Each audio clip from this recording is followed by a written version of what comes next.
In this lesson, I want to talk to you about backgrounds and how important it is to your story overall.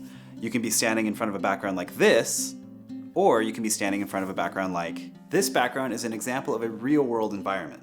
This is a very plain kind of corporate video background, and the reason we picked this was so that we can have some sort of consistency through our videos. You can see through the lessons we change the color of the background to sort of keep cohesively within different lessons. Another great thing about this background is that we can set it up wherever we want, in any place we want, really. We can set up a quick professional looking backdrop in a house, in a garage, in an office. Really anywhere you are, you can set this up and it will still be the same background no matter what. So for this background, we're using a very inexpensive paper roll that you can buy at your local photo shop or video shop.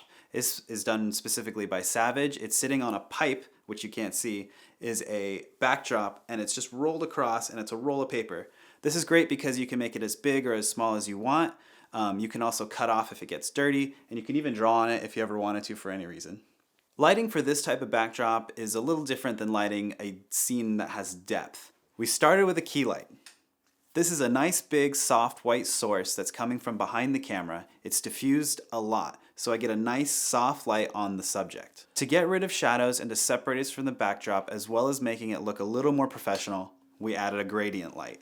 This is a tiny small light that's diffused right behind me, and it's putting a nice soft white light gradient that's on the backdrop. This really makes it pop and look even more professional, and will really work on any kind of wall or flat background that you have.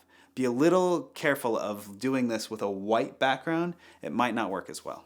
We're going to go into more detail about lighting every scene and backdrop a little bit later, but for now I wanted to show you this gradient backdrop right here is really important for the light and the backdrop to work together to create this nice look. For a background that's in the real world, make sure that the background is all cleaned up and the items that are placed make sense to your story and what you're trying to tell. We're in a kitchen and we're talking about food stuff, so it makes sense to have bottles of wine and other little paraphernalia that have to do with the kitchen. This is also great for this kitchen because we have big giant windows that are letting in a lot of natural light. It's nice and soft and it lights the background very well. So just keep in mind when picking a spot in your house that you're going to have to think about lighting as well.